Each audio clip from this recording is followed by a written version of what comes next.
Historiquement, Shaka Zulu est né en 1787 et mort en 1828. Il est issu d'une union illégitime. De son père, Senza Ngakona, chef du clan des Zoulous, et de Nandi, princesse Langeni. Il vit une enfance très difficile. Il y a plusieurs versions de sa montée au pouvoir que nous verrons par la suite. Il finira par régner et commencera à appliquer ses idées révolutionnaires pour créer une puissante armée. En 10 ans, il se crée un empire dans le Natal. En 1820, 4 ans après le début de son règne, il conquiert un territoire plus vaste que la France.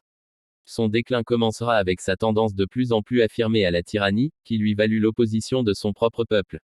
En 1824, il fait sa première rencontre avec les Britanniques. Cette rencontre se fait dans le calme, sans altercation. 4 ans après, il décède. Les circonstances de sa mort, survenue en 1828, sont floues. Shaka serait mort poignardé par ses demi-frères Dingan et Mashlangan, victimes d'un complot orchestré par ses demi-frères et sa tante Mkabayi, avec l'aide d'un de ses hommes de confiance, Mbopa. Son action influença la vie et le destin de régions entières de l'Afrique australe, et Shaka deviendra un symbole important dans la lutte idéologique entre les Noirs et les Blancs en Afrique du Sud. Les Blancs l'ont beaucoup diabolisé, le présentant comme un tyran barbare.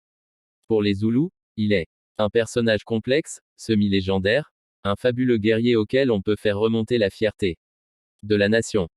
Merci d'avoir suivi TGDM TV, surtout n'oubliez pas de vous abonner et de partager, aussi vos appréciations dans les commentaires me seront utiles.